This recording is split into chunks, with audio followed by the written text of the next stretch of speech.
విశాఖ ఉక్కు ఫ్యాక్టరీని మోదీ ప్రభుత్వం మూర్ఖంగా మొండిగా అమ్మాలని చూస్తుందని సిపిఐ నేత రామకృష్ణ అన్నారు. మోదీ జగన్ కలిసి ఫ్యాక్టరీని అదానికి అప్పగించే ప్రయత్నం చేస్తున్నారని ఆరోపించారు. విశాఖ ఉక్కు బిడ్డింగ్లో తెలంగాణ పాల్గొంటుందని సీఎం కేసీఆర్ చెప్పారు. అదే జరిగితే జగన్ చరిత్రహీనుడిగా మిగిలిపోతారని విమర్శించారు.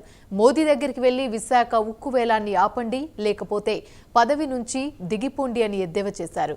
విశాఖ ఉక్కు బిడ్డింగ్లో తెలంగాణ పాల్గొంటే జగన్ కు ఆత్మహత్య శరణ్యమని హితవు పలికారు. ఇప్పుడు విశాఖ స్టీల్ ప్లాంట్ని కూడా అదానికి అప్పచెప్తా ఉన్నారు. దీనికి ఈరోజు చాలా ఆశ్చర్యకరం. తెలంగాణ ప్రభుత్వం కేసీఆర్ గారు కీలకమైన నిర్ణయం తీసుకొని ఆ బిడ్డింగ్లో మేము పాల్గొంటామని చెప్తా ఉన్నాడు. ఇక నేను అడుగుతా ఉన్నా, జగన్మోహన్ రెడ్డి నువ్వు అక్కడ గవర్నమెంట్లో ఎందుకున్నావు? ఒక చేతగాని దద్దమ్మ రాష్ట్ర ముఖ్యమంత్రిగా ఉండి నీవు కానీ మీ ఎంపీలు కానీ ఎవరు కూడా ఢిల్లీలో దీన్ని ఆపడానికి ప్రయత్నం చేయడంలే.